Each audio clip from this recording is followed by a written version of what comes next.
Hello everyone. So here is another episode of Beyond Replication, I believe first one for 2026. A little bit delayed. We were going to talk about our thoughts on 2026, but as we are almost in the month of February, we're gonna save that for the beginning of the horse year, which will be on February 17th. So stay tuned for that. And in this one, we are going to be talking about the current astrology and some interesting anomalies Aaron and I notice with regards to astrology. So we want to kind of bring it to everybody's attention just in case you haven't noticed. So, Yes. yeah.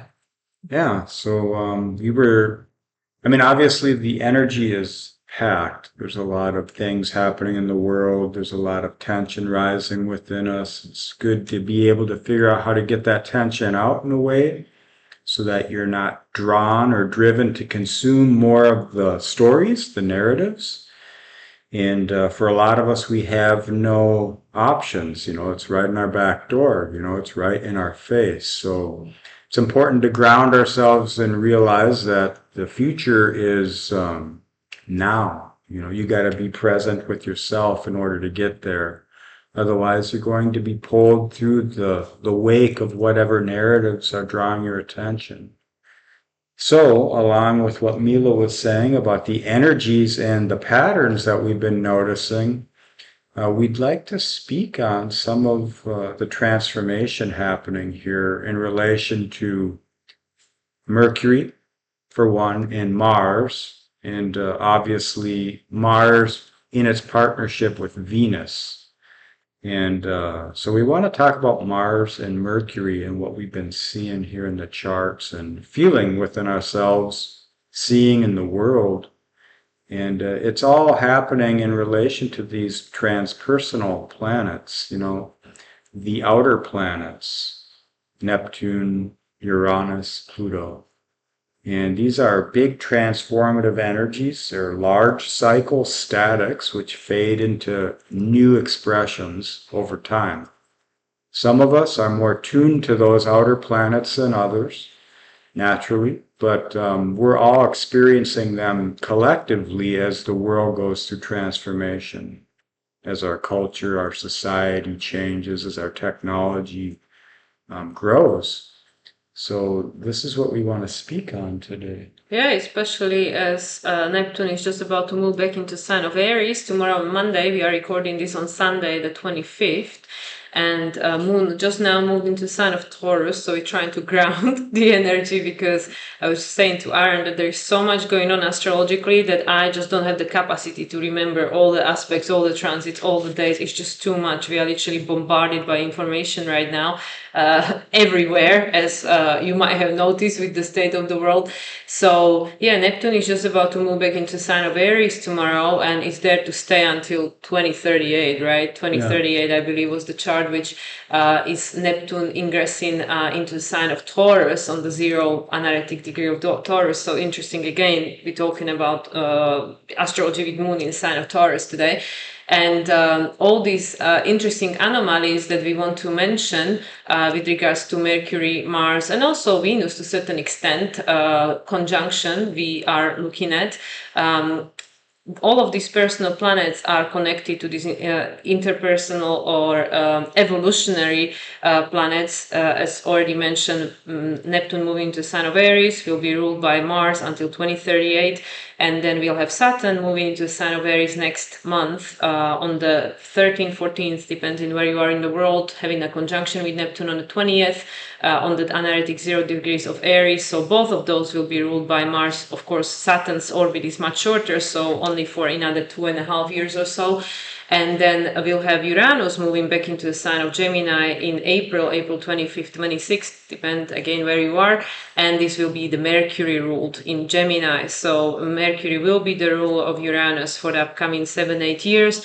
So this is where we'll have all the personal planets very strongly connected to the evolutionary interpersonal planets, also with Uranus being the rule of Pluto. So that takes us back to the reason why we're here, what are we evolving into. And let's not forget Venus. Venus is going to become the ruler of Chiron, moving into the sign of Taurus in, I think it's June or July. And Chiron is the key between Saturn and Uranus. So between the form that is currently manifested as a result of the past thought, choices, desires, and the breaking of that form to create something new, something different, going beyond the pattern.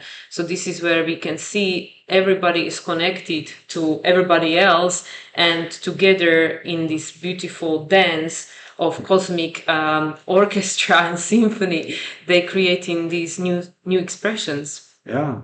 And speaking of the Chiron energy, so it's like a freak factor with Uranus. It's outside the pale, outside the norm. It's a future orientation here now, but it's usually more prominent in outsiders or people who are mad geniuses or are thinking outside the box, are very future oriented. And the wounding that a lot of us feel, especially as children, is we just don't belong. We don't fit in, and there are experiences which are handed down through our elders and through our peers, which we embody. And this kind of is a dance around the polis, the pole star, the thing which brings us together.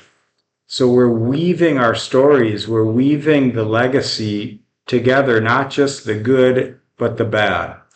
And this freak factor is our sense of not belonging in this wound within us. It's about how do we honor ourselves in the process and everyone else. We can see the patterns unfolding, which is further wounding and choices from wounding. They say two wrongs don't make a right, but it's not about a static placeholder as a destination in life. It's not about the destination, it's the journey. It's about your realization in real time, offering you a sovereignty and a sense of self and your own value. You can go along to get along, or you can be within yourself and bring that forward and go to where the truth actually is, and that's in the unknown. When you're following the herd, when you're going along to get along, dancing around the pole star, you're doing what is, it's like a trauma loop echo response, trying to figure out who you are in relation to this world, and doing that with the dynamics of other people. So with Venus being the ruler of Chiron upcoming, and helping with this transformation of Mars through Mercury by understanding who are you, what's your value, and what have you compromised as a truth for an authority outside yourself, so that not only you but others could learn in the process.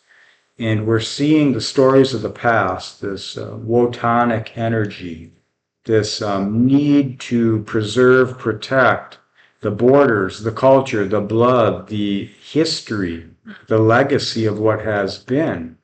And when we're going through changes, it's not easy. It's like working out. You're tearing your body apart so that it may grow back together new, stronger, more resilient, with a memory of, okay, I can overcome this. I've felt the bottom, now let's climb to the top type of thing.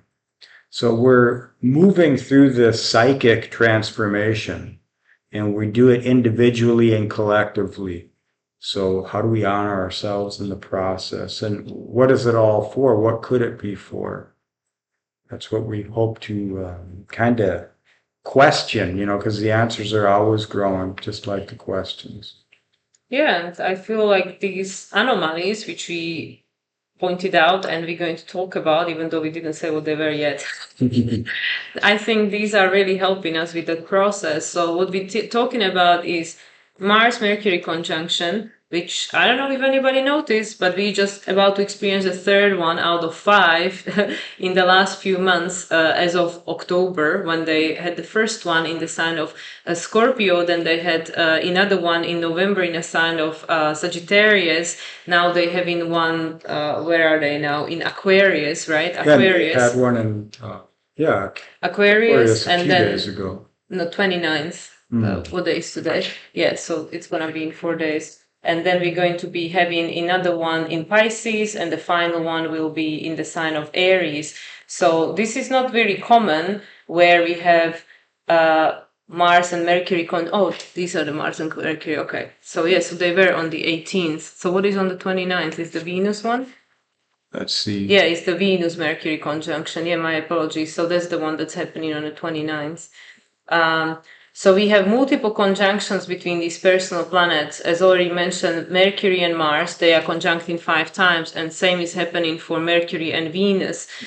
So they already had, I believe, 2 or 3 two conjunctions last year. Now it's 1, and then it's another 2. So within a year span, which is not usual, I don't believe, especially for Mars. Mars and Mercury, well, for Mars and Mercury, it's actually 6 months between October and I believe April is the last one. So they're having 5 conjunctions in all these different signs: Scorpio, Sagittarius, Aquarius, Pisces, and the final one will be in the sign of Aries. And the final one between Mercury and Venus will not be until October this year, because we're already in 2026, right? And that one will be in the sign of Scorpio. So we have all these multitudes of conjunctions which we perceive as rebirth. Something is ending, something new is beginning, and the common factor here is the Mercury, which is how we perceive reality. Mercury as the upcoming ruler of Uranus, which is the ruler of Pluto until 2043, 2044. So this is how the prediction and the prophecies about splitting of consciousness, splitting of humanity, splitting of Earth, this is where it's becoming real, with all these conjunctions between Mercury and personal planets, which is going to impact Uranus, which is going to by proxy impact Pluto. This is how the consciousness is desiring to expand through new ways of perceiving reality, through cultivation of new language, which is unique to you, your own expression that is based on who are you, what do you value, what do you want to bring into lived experience, lived ways of being. So it's no longer just a theory, just a thought in the mind, but it's something that is actually experienced through the senses, through this lived life. So that's what I feel with all of these conjunctions that are happening. There are opportunities to reevaluate all these different areas of our lives. Like we said, that Mars and Mercury started in Scorpio, and that's where Mercury and Venus going to end in Scorpio in October this year. So they started in October last year, and then Venus is going to end it with Mercury in October this year. And like you said, it's going to be on the same degree. Yeah, 8 degree.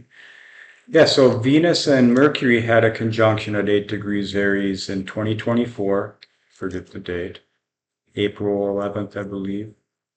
And now they're having another one in November at the same degree, or at 8 degrees of Scorpio, which is a transformation. But in April, on the 20th of April, 420, we'll have Mars and Mercury making another conjunction at that 8 degrees. Aries. Mars, yeah, in Aries. So it's very interesting here. Let me bring the chart up so we can look at what we're talking about here. There's just so many charts because we're talking about 10 separate conjunctions between Mercury and Mars and Mercury and Venus. And as Aaron mentioned, 3 of those are happening on the 8 degree. And between the Aries and the Scorpio, so the conjunction that will be happening between Mercury and Mars last, which is, I think, April, coming up April, the one in Aries, and the final one between Mercury, April 20th. So that's right before we have Uranus moving back into the sign of Gemini. Of course, Sun is on the 0 degree, so there's the beginning of the Taurus season. So this is the final conjunction between Mercury and Mars, which will be on the 8 degree of Aries, and that's where Venus and Mercury started a year ago in March, I think it was, on whenever it was, when they had the first conjunction. And that was also in Aries. And like, now Mars and Mercury are going to finish in Aries, and then Mercury and Mars started in Scorpio, and Venus and Mercury are going to finish in Scorpio, also the 8 degrees, and that will be coming up October 2026. So it's interesting when we pay attention to the archetypes and the numbers, because 8, the number associated with Scorpio, which is the number of transformation, and also the Aries to Scorpio is the in conjunction, which is also about the death and rebirth, the transformation, transmutation, becoming something completely different. And again, we're talking about planets that are connected as of, well, tomorrow, for Mars to Neptune, connected with these evolutionary planets. Neptune as the source desire, source, the meaning of anything, the absolute, right? And then Mars is how Pluto acts consciously in connection with Mercury to Uranus, connection to Pluto. So here is how the whole shebang is becoming very complex, because suddenly everything is an option. With the Neptune in Aries, the desire can be anything you want. It's a new journey. It's a new cycle beginning. And then with Uranus in Gemini, it literally is the multi-dimensional options of all that is. Yes. Yeah, you could think of this whole, we've got Mars and Venus, obviously, passion in the, how do you consciously wield the passion with compassion, or how do you temper your compassion with passion? That's how I view this Venus-Mars energy. In Mercury, obviously, it's the mind. It's how the message of the gods. How do you read the language of life? What's the symbology? Are you limited to the books, to the atomistic perspectives, to the teachings, to the science, to the religion, to your peers, your culture? So Uranus, the higher expression or the higher octave of Mercury, being that Promethean energy, and we're bound to these truths of the past, the mountain of the past. And in the mythology, Prometheus, he is set free by Hercules or Heracles. And that's your passion. You don't have the drive, the will to break the chains. You need the fire. You need the reason, the desire to do that. And that's what I feel is happening through Venus and Mars with Mercury. And as Uranus goes back into Gemini, ruled by Mercury, that's when the reasons for this passion are going to rise. We're seeing it in the world already, the seeds of the authoritarian complexes coming, to pull us all around one united reason. And it's all these little chaotic things happening in different areas of the world. And we're going to find meanings and reasons to get us all together. And you can look at it through society, through technology, through technocracy, through CBDCs or the economic front, how we're going to be dropping fiat paper, mineral currencies for this digital idea, and how the value of what it is to be alive is going to be our consciousness, where our attention is. It is about the consumer is now time, or it's us, but the money, the actual value of it is time. It's where is our attention flowing, because where your attention goes, energy flows, and that's your life force. So how are we going to balance that out? We're going to see Venus ingress into Gemini a few days before Uranus does.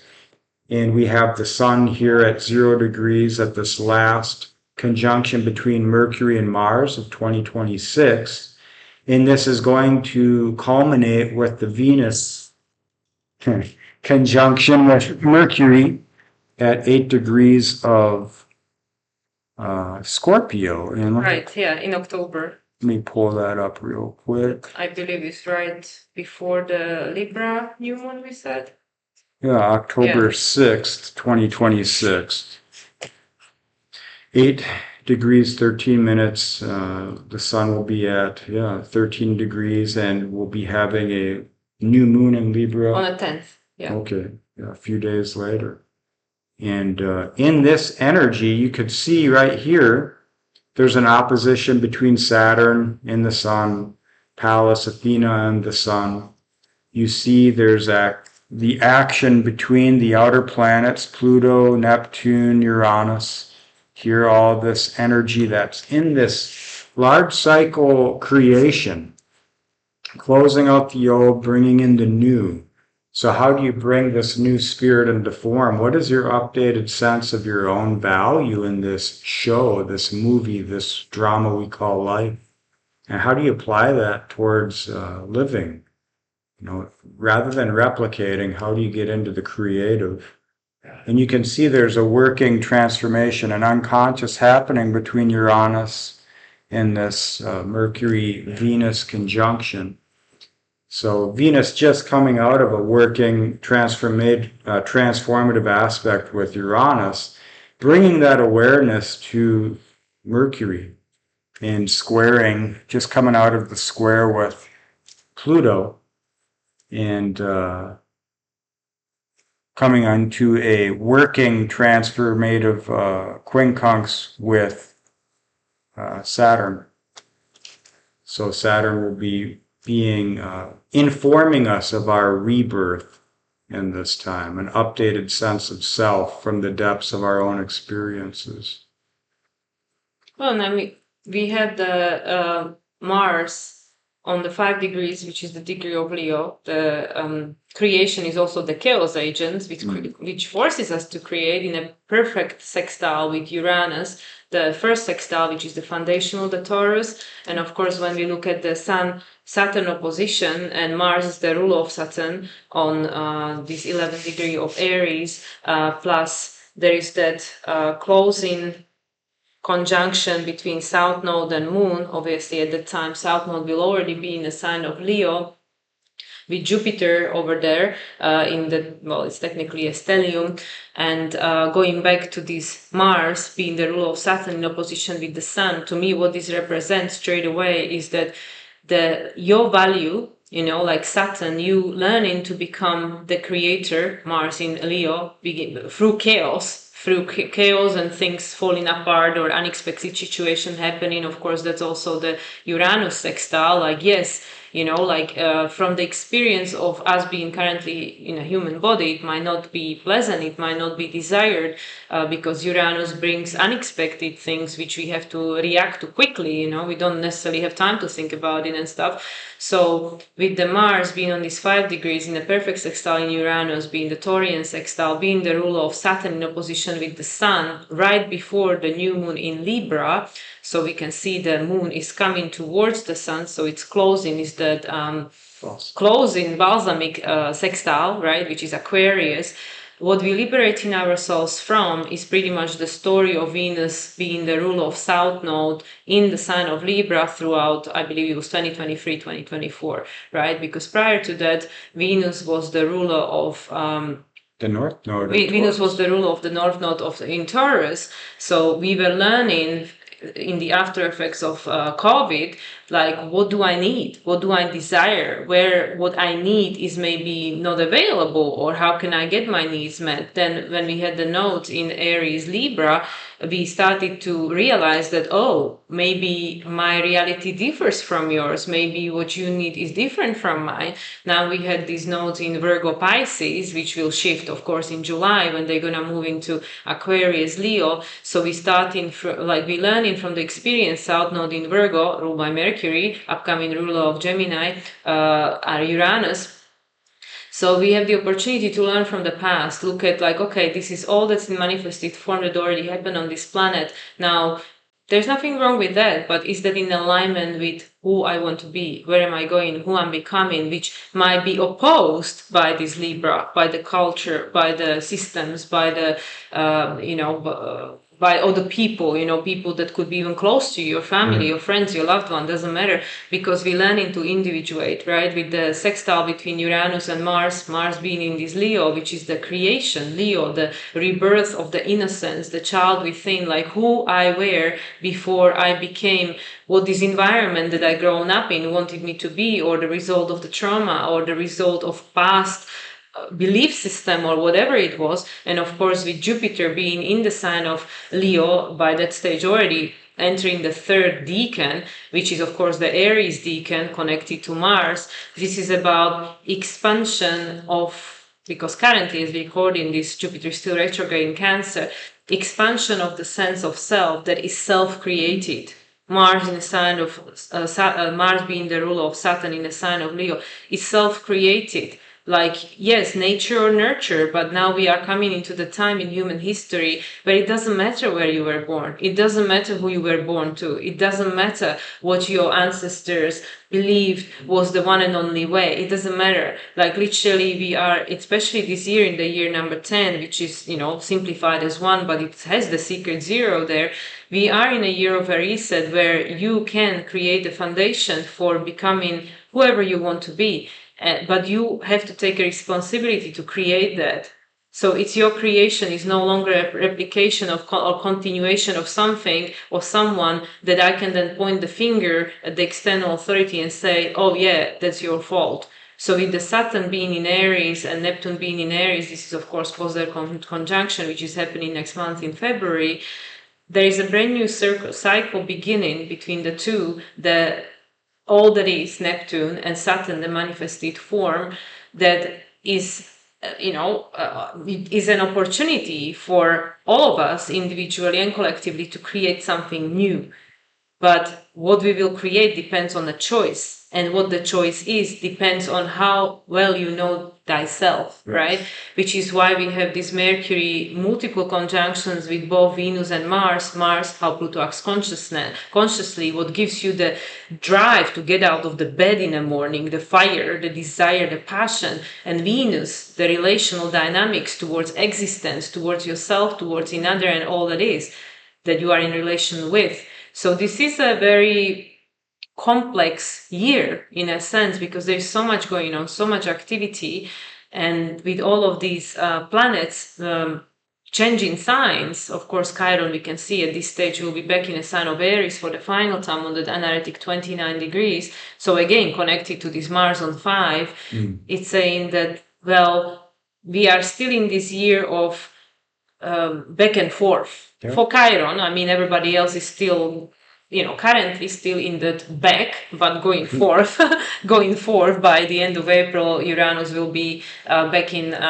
Gemini, and then we have the Chiron ingress into Taurus, but then going back into Aries.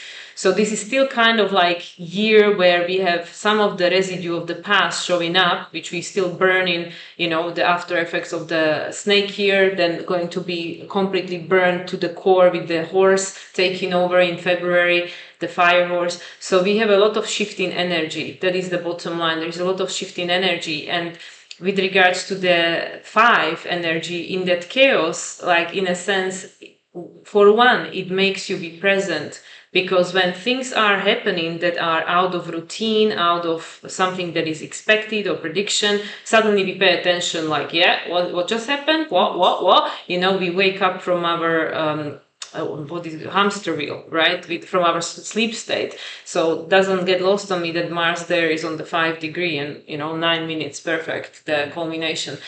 So yeah, from this situations that we are encountering and will continue to be encountering throughout this year and going forward, we have to, we are forced to be present, to pay attention to what is really going on, what's really going on in my head, in my body, in my emotion, and is this something I want to continue to replicate? And if not, then I am the only person who can change it, because nobody else is in control of my thoughts and emotion, even though that is questionable these days. But, this is what we are trying to get back to. The core of I am the authority of my own reality, which I'm perceiving through my senses. So, so I feel that a lot of that is playing out in all of these charts and kind of navigating us forward into this new way of experiencing life on this planet. Yeah. Yes, like you said, I mean, you said it very well. It's change is happening, Pluto and Aquarius. And as change happens, we can't control everything. We can only control our response to what that is, and that's about that authenticity. Imagine every choice you make is based off of how well you know yourself. And if you are the fool, knowing you're ignorant of all that there is or all there ever could be, but you're open to learning and you're figuring out who you are in relation to the contrast, then your choices are going to be correct 99 times out of 100, even though it may not seem like it in real time. So we are learning the power of authenticity in relation to the shit show, in relation to other people. And it's about how do we respond to this? There are a lot of things. If you imagine time, for instance, currently we have Jupiter in the sign of Cancer, and we can see Jupiter in the sign of Leo in that previous chart we just looked at, where Venus and Mercury are. In Cancer, if you consider time, or the wheel here, Cancer is the 12th house to Leo. So it's about the awareness of this unconscious emotional flow, the river of our life, of our emotional awareness flowing into the passion, into the purity of the light. What is it for? What could it be for? So we're becoming more aware of what that is through all these hermetic processes. We can call them socioeconomic or political, or just life in general. We're seeing the religious energy transform into a monoculture that's not just religious, not just about economics, but about power, about expression. It's the purity of the past reaching a peak of a replicated perfection. And in that perfection, it's asking you to sacrifice your truth, your vision, your heart, in order for it to become. And this is where the revolution rises within us. Is this in alignment with me and a tomorrow that I would like to be in, when I want to share with my children, or my friends, my family's children, or the future in general? If not, then we step back and say, okay, how do I create the future that I want to be a part of? And this is what this Mercury coming into awareness of passion and compromise is about. And Jupiter, of course, being in the sign of Cancer, and Capricorn being that balance to Cancer, the systems, the hierarchy, the structures of the past. We're seeing the break of that and the spirit of the newness coming in. And every time a cycle ends, a new one is emerging. And the tension is always happening, and it puts you to form, or you put yourself into form. And that's what Saturn's always giving the opportunity for. You can work. When you work externally, it feels like work. When you work internally, it can feel like death. And a lot of times we need the contrast of reality to show us what that process is. And we can share in what's happening in the world, but we know deep down that everyone's going through this transformation of their own emotional sense of self. We're seeing the things we don't want, and we're being asked to grab hold of and rise up and take things we do want. And for us, it's about, how pure am I? How am I living? Is this the life I want to live? Is this authentic for me? Is it authentic for how I want to be in reality? That's the key, I feel. That's the key between Chiron, Saturn, and Uranus. It's about learning your authenticity, and you need to acknowledge your ignorance and your mistakes in order to get to that part. So, yeah, I'm just looking at that Uranus Lilith opposition that just happened during the time of this most recent Mercury Mars conjunction, which is in this chart, which was a week ago, because the final chart we looked at, the one for October, where everybody is in Aries and Chiron is back in Aries and stuff.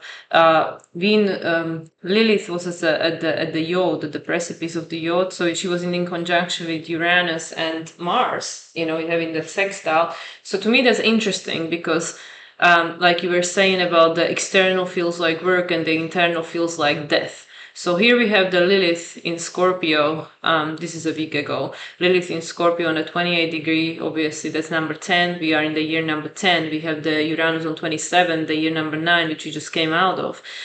And this is the opposition. Uranus is now on this Taurus 27 degrees. Obviously, Uranus soon will station direct on 27 at the beginning of February. I think it's February 2nd or 3rd. So Uranus from 2018 was in the sign of Taurus, and by this stage, when it's almost done with it, we have a very different perception of value. What holds the value? My value as a person, right? Taurus. And then we have it in opposition with this Lilith, right, with this Scorpio. So currently we're still in the final weeks of the wood snake year, lunar year of the wood snake. So that's Scorpio for us.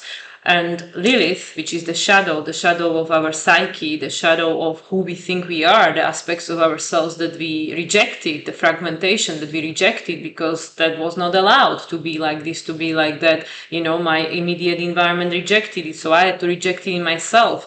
So here we got the opposition, right? The Uranus is saying that, well, this foundation your reality is built upon is technically gone. It's going to shit pretty much. So with the 27 degrees. So it's saying that, okay, well, in order to create a new foundation, you have to have a good look, look at everything. With this Scorpio, you have to dig really deep, look at the shadow, look at the things you don't want to see. Because guess why? Because, by the time that we get to October, when we have the final Venus Mercury conjunction in the sign of Scorpio, funny that, there will be an inconjunction from Uranus and this Mars, right? Mars that will be in Leo on that October 6th that we just looked at or something like that. So they will be in conjunction to Lilith and she will be in Capricorn. Right? Isn't that interesting? Because Capricorn is, of course, the structure of reality, ruled by Saturn, all of that. So we have to start from inside out because we look at the world and we say, oh my God, this person is so corrupted, this politics, this, all this shit that's going on out there. And, how can I be happy, all that, if there is so much craziness going on in the world, right? Many of us are overwhelmed. Because they're looking at the state of the world and where is this going? My God, how can I stop it? I can't control it and all the rest of it. So it makes us, it does two things. It gives you an opportunity to feel distracted. So you don't have to deal with your own thing that you feel inside of yourself and blame something else that I feel this way because this is what's going on, right? Whereas actually, as we know with regards to triggers, they never really are in a response to what's going on right now. The situation right now is triggering something that happened a long time ago. In many cases, not maybe even to you or in this lifetime. It's something that we embody, Taurus, that lives in our somatic body, in our physical body, emotional body, mental body, right? So with this opposition that I'm looking at over here, it's saying that, okay, yeah, there is a lot of shit going on out there that's telling you this world that, we are observing is an illusion. It's gone, right? It's gone. Since 2018, you had the opportunity to explore and discover just how vulnerable this world is, how easy it is to press the button and things go down, whether that's internet, whether that's your credit card, whether it's whatever it is, you are not in charge, don't be mistaken. However, there are things, just like Aaron said, you have a control of, which is how do I respond to this world? Where do I want to focus my energy? What do I want to use my life force for, right? So now with all this craziness that's going on, the disruption, and you can say, well, easy for you to say, if you're not in the middle of it, it doesn't affect me personally, or whatever. But still, there is a choice. Like if there are things going on that I can't control, how much of my energy do I want to give to these situation, circumstances? So the Uranus opposing Lilith is giving us the opportunity to look into ourselves in these final weeks of the snake and go, why am I feeling so triggered? What it is that is really feeling threatened in me for my survival, in my existence. And yes, this person or this, government or whatever has a lot of power, but they still don't have an impact if I don't give them. They cannot control how I feel unless I give it the control. So by the time we get to October, when everybody is in their new position, but Chiron just moved back into the sign of Aries, and the inconjunction will be pointing, the Yod will be pointing from Uranus to Mars to this Lilith at the time in Capricorn, which, we had Lilith moving between Sagittarius and Scorpio for a year now. I don't even know if she entered Capricorn. So anyway, it will be in Capricorn by then. So then it will be okay, well, when we are ready to face the shadow within ourselves and accept it and go yes, now I understand why I feel triggered by this behavior, by this situation, by this politician, because it reminds me of something that made me feel disempowered. long time ago, whether this lifetime, my ancestor lineage, past life, doesn't matter. So then by the time we get to October Libra season, prior to this Libra new moon, which will be happening on October 10th, I'll be able to face it differently, because now I know that you out there, Mr. Politician, you just offer a mirror for me to see myself and see where my power lies, and or where I have externalized my power, which is what we've been focused on and working through South Node in Libra these past 2 years, 3 years ago, right? So we can see how all of these things are just coming in cycles, right? They're just building up layers, because would I have been facing what I'm facing right now 3 years ago, I wouldn't have the bandwidth to deal with it. I wouldn't have the bandwidth to deal with it. But now, through this layering of these aspects, these planets, these crescendos and conjunctions, and all these aspects that are going on in the sky, from lunation to lunation, we are building up the resiliency. We are building up the understanding of who am I in relation to you, and who are you in relation to me, and what is my choice with regards to this relational dynamic, which is that Uranus moving into Gemini. So that's something that just popped up for me with regards to this Lilith Uranus, and then go in October it will be the Uranus sextile to Mars, both making an inconjunction to Lilith. That once I know myself, then I perceive this world around me very differently. And when I accept the shadows within myself, then I can look at your shadow and I understand. Mm-hmm. I understand, because everybody is made of light and dark. Nobody's spared. There is not a single person on this planet just pure light or just pure darkness, because the yin and yang has both. Right, so we're just trying to find a balance, which is interesting that the Yod is happening in Libra season. We're trying to find a balance, and at the moment, the way we're trying to get to the balance is through experiencing the extreme imbalance, which is what's going on right now. Yeah, amazingly well said. Yeah, so and this is true Lilith. I got set up right here, in case you're wondering, and. Consider reality or existence, your conception, your ability to conceive of anything in this world as layers, multivalent layers, okay? And the higher up you go, or someone that's in politics or in power, they cast a dark shadow when they get up there, because they're between us and the purity of a reason beyond what we can conceive. So that person, entity, energy, movement up there is casting shadows. Now we have to contend with the shadows. The shadows are, we can't see what's in front of us. We can only see the darkness of what appears to be a self-fulfilling prophecy or a historic cycle coming around again.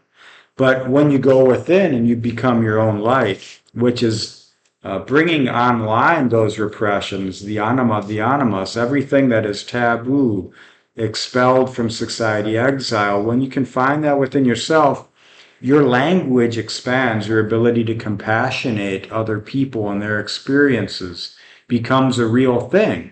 And when you're limited to language and beliefs of the past, that's why all this stuff happens, to show you are not that. This it's a good mythology to hold, that there's real meaning in it, but it's a mythology. It's out of space and time. It's an anecdotal truth. And we ourselves, we give the power to what that is. And it's not just limited to what we can conceive, but what we can imagine into being. But you have to become what that is. You have to find the value of yourself to know that that's an actual option. And we need contrast in order to feel that, to know that sometimes. And that's what this world gives us. That's what these narratives are giving us. And I just pulled up the chart for March 15th, 2026, where we have Mercury Mars. Fourth. Yeah, the fourth conjunction between the two in a new phase to the North Node at 8 degrees of Pisces. And this is trining that initial Mercury Mars conjunction in Scorpio that was in October 20th, I believe. So, this is a coming into an awareness that Think of the ineffable. It's beyond reason, beyond words. With Pisces, it's the spiritual. It's not quite solid. It's the closest you can feel to something beyond the ineffable or right before the ineffable. And Aquarius is the closest you can come to conceiving what that is.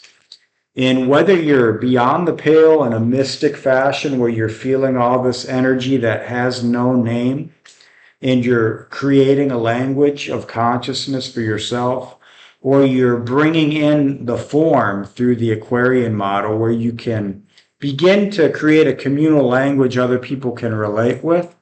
This is part of our growing awareness. This is part of this value shift. The value of our own individual authenticity becomes a united consciousness. So diversity becomes unity. And so we can see the stories of the past, okay? We've got all these people from other countries, these refugees, they're coming in, they're taking advantage of our systems, and they're creating this imbalance in the purity and the harmony of our societies and this and that. But who do you think orchestrated that?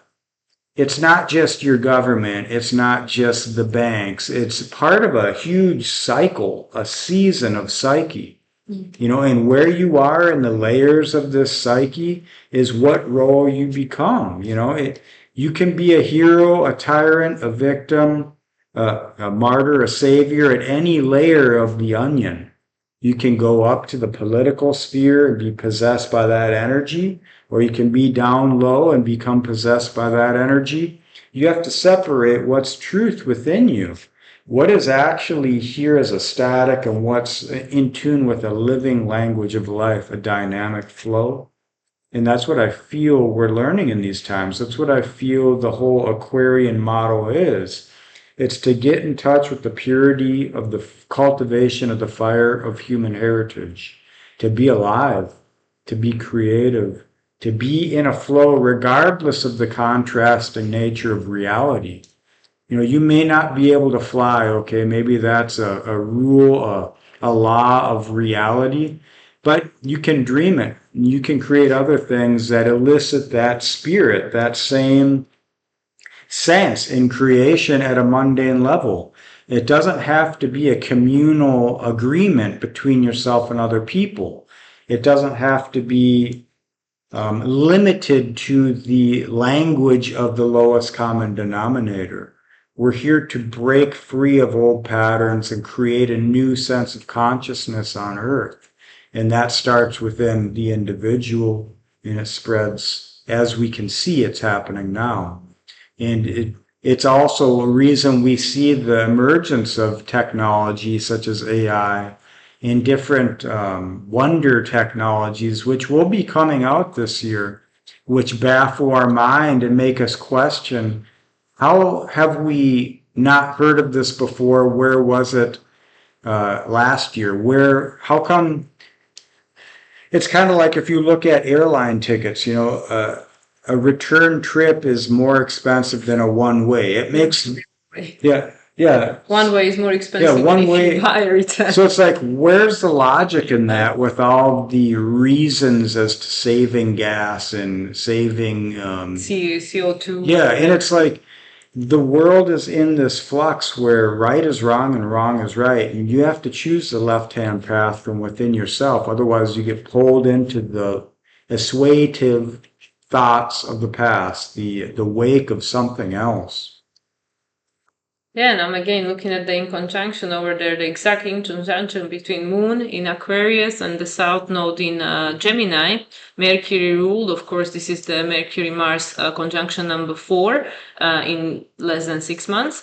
And here we have it on the 10 degrees, which technically is taking it already into the second decan of Pisces, which is the Cancer. And this is actually right after Jupiter station direct. So Jupiter station in direct on March 10th, which is a week after the second eclipse. So we start in the eclipse season next month in February, starting with the new moon solar eclipse in Aquarius, which is happening alongside with the beginning of the fire horse here, and then we'll have the lunar eclipse in Virgo on March 3rd, 3-3 portal.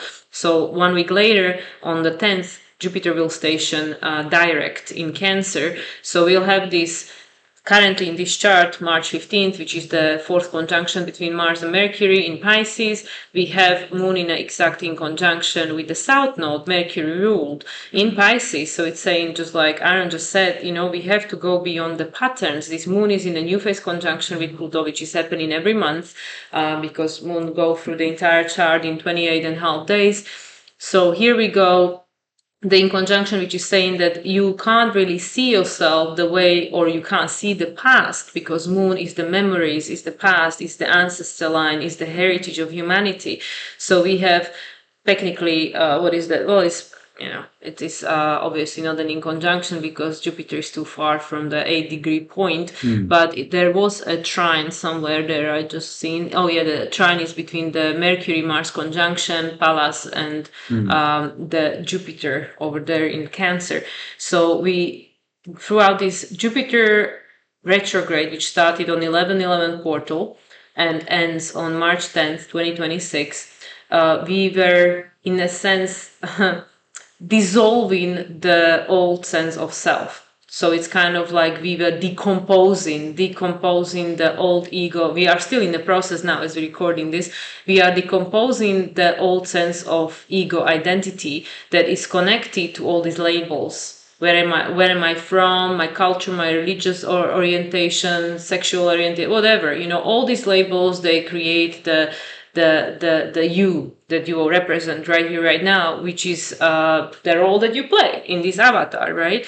But it's not who you are. It is not your soul. This is just an expression of your soul through these choices that we've made, based on pre-birth and throughout the life. So now with this Mars, Pluto, Moon conjunction, and Moon being exactly in conjunction with the South Node, which is where we've been, and Mercury is the ruler making his fourth conjunction to Mars in the sign of Pisces, which is the end, right? And Neptune here already is in Aries, Saturn in a new phase conjunction. Also, we can see Venus, Chiron, everybody in Aries, right? So it's saying us as a humanity are going in a new direction, right? Chiron over there is in a third decan, Sagittarius, ruled by Jupiter. Jupiter newly direct in Cancer, 15 degrees, so that's a Scorpio decan.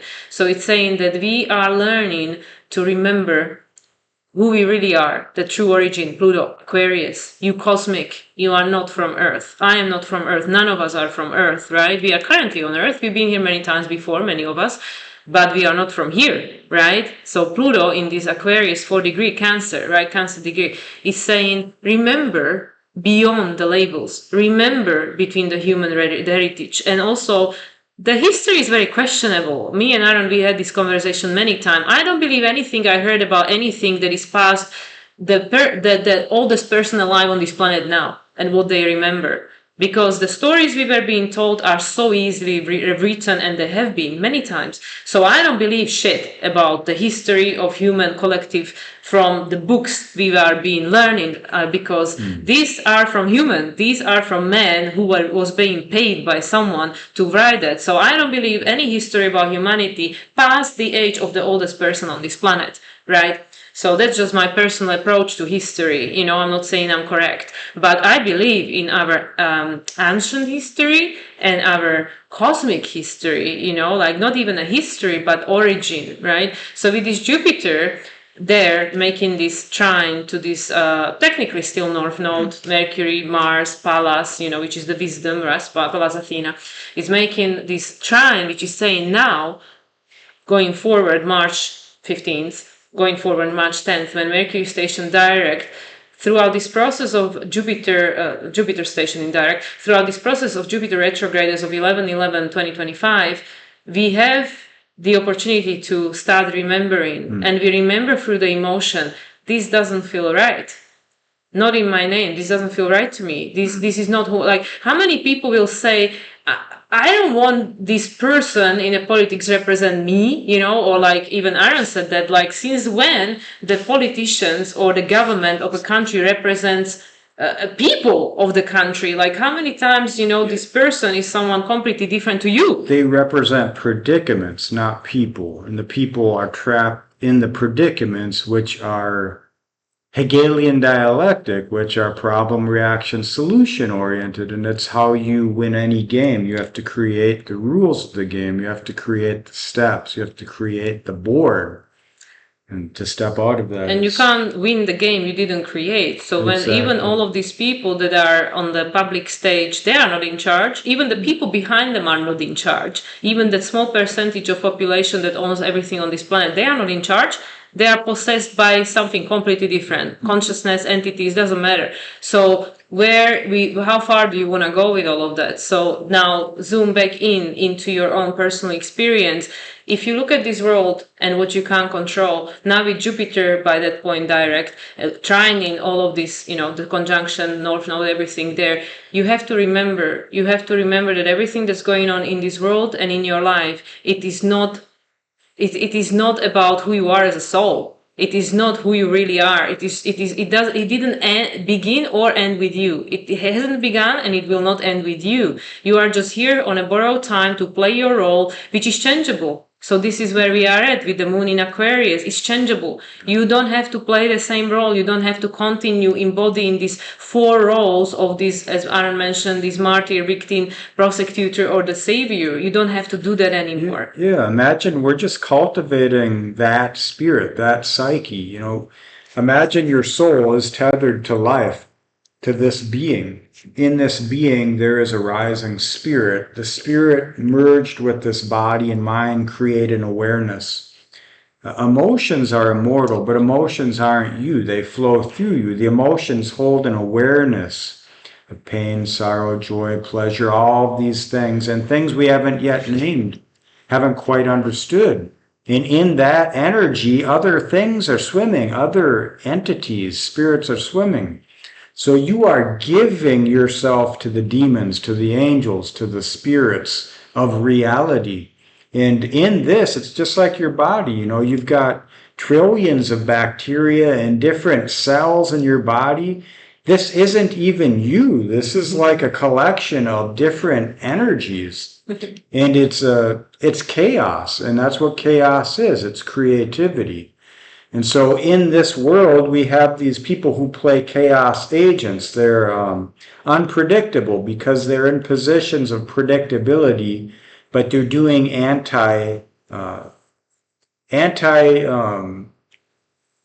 logical moves. They're playing in reverse. They're doing things which make you question, how come I gave so much of myself to this when this isn't what I thought? It's the death of an absolution. It's where the parental figure steps out and you are given this authoritative role to self-authoritate. And in that process, if you don't know the language of yourself, you're going to make a lot of mistakes. You're not going to have sure footing. And that's what we're doing in this world now, especially with how much we need to buy into the culture, into the society. We have to give so much of our life force just to make it run. When it quits running, we don't know who we are because we've invested so much of ourselves into the role rather than a relation with ourselves and what we could be. So it's like learning this language of imagination.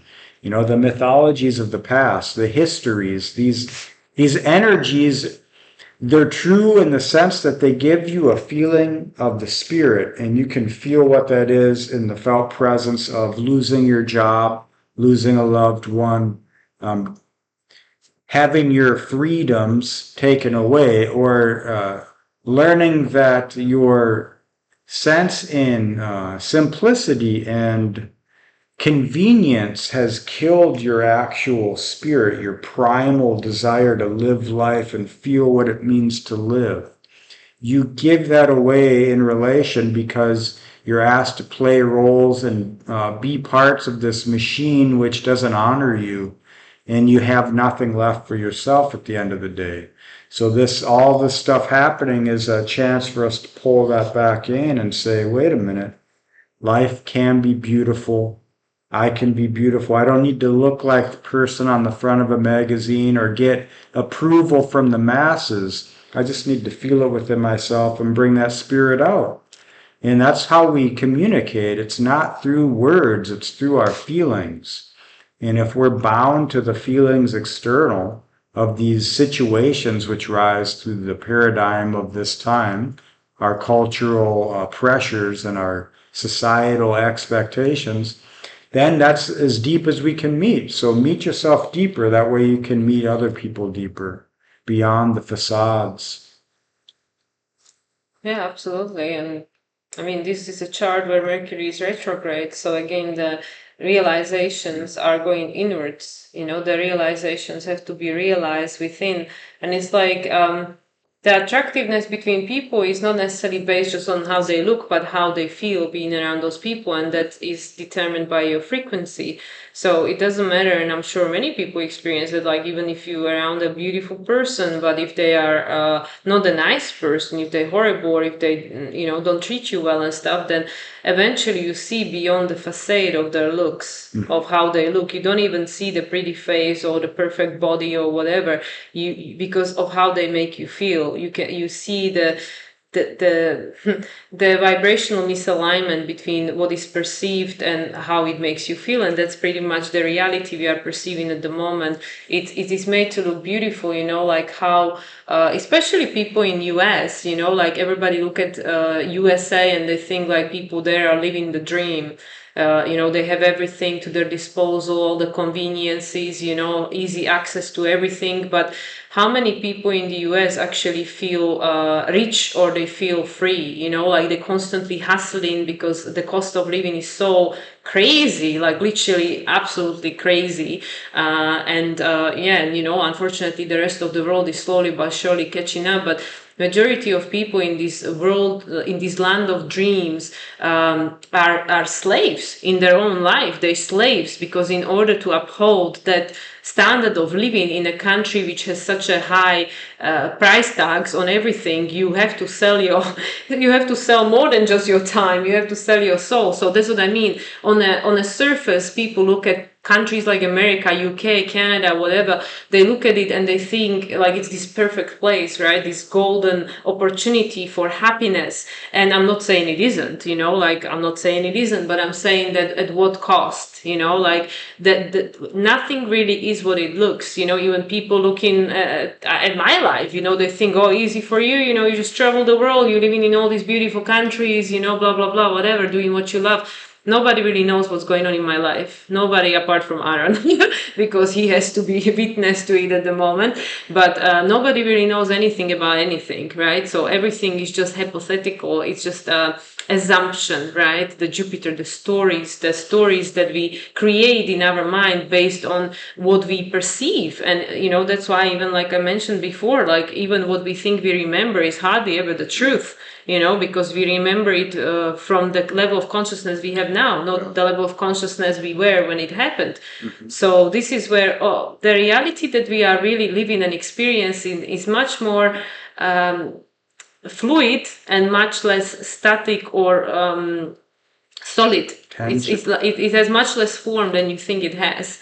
So that's why with all of these astrology and everything that's going on energetically in the world, what you're perceiving is not really what's happening. And it is not like there is so much illusion and the Maya and smoke and mirror that nothing really is what it looks like. Nothing really is what it looks like. So the question is not what is the truth. The question is what is your truth, and what is the story you want to live in, and what role do you want to play. So the world will always be whatever the world is, and it will do what it does, because many of these things that are happening are collective contracts, and they are not in my or your control. We all agreed to things before we came here, and now they're just playing out, right? So that's what I mean. So the question is not what is the truth and what is really happening. Is this true? Is this true? What is this truth? It doesn't matter. It actually is irrelevant what is the truth. Yeah, you said, earlier, and that was well said, but you mentioned, know thyself, but it's like mythologize yourself. Know that you're more than you can know about yourself. Create something of a new mythology. Bring a dream into existence through being different. Don't try when you feel that you're challenged by the limitations of your values or your knowledge or your experiences. that's where you step into the fire to challenge what that is and say, let me go beyond my limitations. I know that this reality isn't as it seems, and it never has been. How can I be open to that? How can I bring my mind into awareness that I actually am channeling spirit? I'm actually in tune with reality, with nature, with the cosmos. How do you embody what that is? And I feel that's what we're coming into with this 420 Mercury Mars conjunction at 8 degrees Aries. And that is what we will realize with Venus and Mercury in Scorpio when we come through that new moon in Libra. But in this chart, you can see the stellium. It's a crazy stellium in Aries. Whoever's born on this day is going to be quite a force. And For sure. we can see, you've got Pluto conjunct Juno. This is the alchemical wedding, sextiling, all this in Aries. You've got that in conjunction with the South Node in Virgo, in conjunct this Mercury Mars conjunction and Pluto. So there's a yod happening here. And in the middle is that focus point. Where do you go with it? What's that north node? The Pisces energy. In here, it's in the Venusian degrees according to Ptolemy. That's that outer wheel I have set up. So it's like, what is the value? What could life be? Who could you be? How do you question or challenge your own authority and embrace this changing world consciously? Find the language, the spiritual language, the physical language. Create the mental constructs which build upon that feeling. Don't just limit yourself to the stories and the narratives and the understandings of the past or of the others, but embrace choice. Embrace your life as a creative cosmic being and try and, you can't lead anyone. You can barely lead yourself, but you can show your expression of authenticity and live the fool. And that's what I feel this whole chart here is asking us, encouraging us to be brave in our ignorance and live the life of the fool and meet reality, meet existence with that spirit and allow it to shape itself around this sense of who we are, individually and collectively. Absolutely. I really feel that there is just so much to be said. And as you can see, there is that Uranus on that analytic 29 degree again. It will be moving back into the sign of Gemini 5 days later on April 25th. It's obviously coming into the conjunction with Venus. I think that's happening like 2 days later on April 22nd or 23rd, and then Venus will move into the sign of Gemini, and Uranus slowly, shortly after, will follow and move into the sign of Gemini. So this is where there is an unlimited amount of options and possibilities waiting to be manifest. But what choices, again, we make, what direction we choose, depends on the level that you know yourself. And not really know yourself as the history or as what you've gone through in this life, but remembering who you really are. So that's why, like, with the in conjunction to the South Node, to me, it's like, yes, this life and everything that you know about this world are here just to give you an information based on which you can then make a different choice if you wish to. It's that in conjunction, one side is always the Virgo, the other side is always the Scorpio. So it's saying, yes, you have to go through life to realize, to learn, and then you can make an adjustments. And then you will have to let go of something in order for something else to be able to come. And that is the choice. What am I releasing in order to welcome something else into my life? And that is the Aries energy, like stepping into this new cycle, being the fool, coming into this unknown, but that requires to let go of everything that is not in alignment with that. So everything that feels that, okay, that this version of me that is attached to this trauma, that believes this, that reacts to things this way, like this addiction to drama, politics, and this constant stuff that's, this constant chaos that's going on there. this version of yourself is not in alignment with that version of yourself that you say you want to be, that version of me that just wants to be at peace and harmony and be in that 0 point of creativity and tap into the quantum field to bring that which is desired into reality. That version of me and the other one, they are not aligned. So in order for me to allow myself to become this future me, which I'm desiring to become, I need to let go to attachment of what has been. Yes, I'll have the memory of that, the nostalgia of this once has been me, and gratitude, because if it wasn't me, if I didn't go through everything I've gone through, I wouldn't be where I'm now, and I'm grateful for that. But I don't owe I owe it to my future self that I will not remain in the same place. So that in a sense, to me, the in conjunction from the Pluto to the South Node and everything in Aries to the South Node in Virgo on that 7th degree, which we know is a very spiritual and mystical number, the number 7, it's saying that in order to go where you haven't been, you had to let go of who you were. Yeah, and that future self, don't think of it just as this body, this here now consciousness. I think of it as the immortality of consciousness itself, your soul incarnate. And if you look back in life, that's how it always is. You're always becoming the next version of yourself. Whether you can accept it or not, that is the aperture of your self-love, how much you can compassionate within yourself, how much value you can hold. Your mistakes are for reasons, just as your correct choices are for reasons. Nothing in this world is a coincidence. There's meaning for everything. The more you learn, the more limited you feel by a fatalistic sense of hubris, like you know the truth. But what you find is every question leads to new answers, so don't worry about it. Don't worry about the information. Don't worry about the truths holding you back. Be open to growing beyond them, and you always will. Your awareness will just start to find new layers, and if you have a sense of self in these new layers, you will be less likely to be possessed by these layers, by the flows. Think of swimming through the river of life. There's an undertow, there's an overtow, there are rocks, there are logs, there are whatever, you're always moving in this. So, what's right today might be wrong tomorrow and vice versa. Just try and get into the sense of yourself in this world growing, and your choices helping you to get there. Yeah, it's funny that Pluto Juno is on 5 degrees again.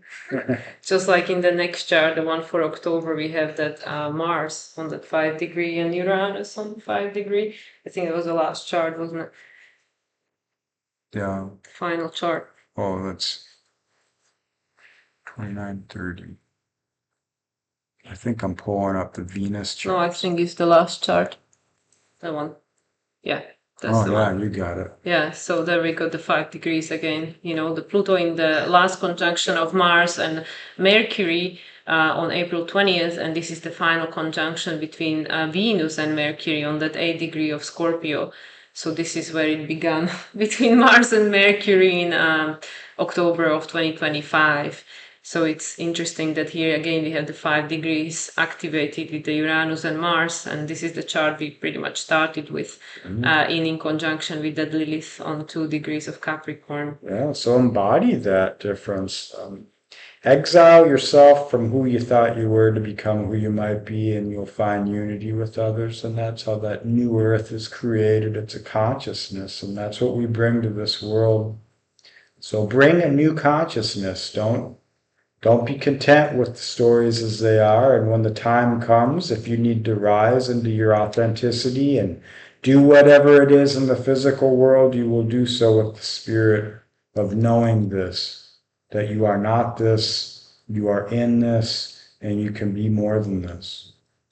Yeah, we're only here on borrowed time, and nobody knows how much time they have left, so like live every day like your last, as some people would say, not with fear, but with grace. And yeah, and this is like how we're looking at this year, like if there are certain things that like long distance travel or other things that might potentially be available for the final time for a long time, then what choices would you make? I'm not saying this is what's the truth, but if you looked at this year, the year that is of the transition from one thing to another, and knowing that no matter what it is, but there are certain things which just will not be available going forward because of these huge energy shifts that we are going to be experiencing this year, then not knowing what exactly will be impacted, what exactly it will be, how do I want to enjoy the right here, right now?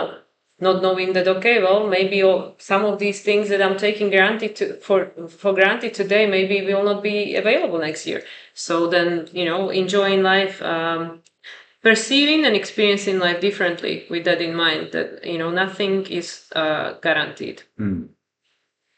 Well said. Okay, should we stop sharing the charts? Yeah, I think so. I think we got enough charts in here. All right, let's do this.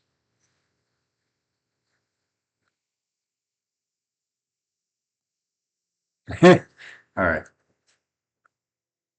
Gotta love the mouse pad. Here we are. They look a little bit like aliens. That's that layered reality. You don't know what's actually in the energy. It's not just physical. So, Yeah. but I don't know. It's just think of like these times as being seasonal cycles. Okay, if it's the middle of winter, you might not be able to enjoy the beach if you live in the northern hemisphere, particularly up north. Just like, when you get to the beach in the southern hemisphere where it's nice, like it is here in Mexico, the sun might be strong at midday, so you might need to be in the shade. There are better times. So just act in accordance with the sense of your emerging self, but also do take note of the changing times and what's happening in the world. Know that it is a symbol. It's a symbolic gesture. It's letting you know what's happening right here, right now, and where it's leading. And you can make the choices to help you live your best life in that energy. Right. I feel that we've said enough. So we'll leave it at here because so much information and there's so much astrology going on, as I said, that it's fairly overwhelming. But keep in mind, with Neptune moving into Aries and then soon to be followed by Saturn next month and the eclipses and everything else that will follow, and being in the final 2.5 weeks, 3 weeks of the snake, the energy will change.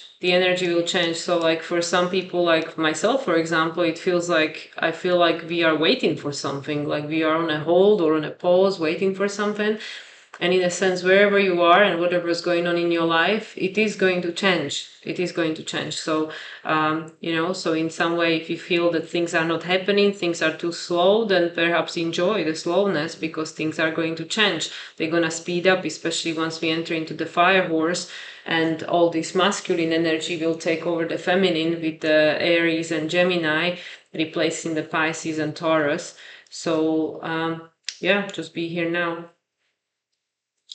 Well said. All right. With that said, thanks for watching, listening, and being. And stay tuned for our next video for our new channel, Sunlight Soul, where we pull in Oracle and Tarot cards, and we'll be doing so for the full moon in Leo next week. So Stay tuned. All right. Take care, everyone. Bye.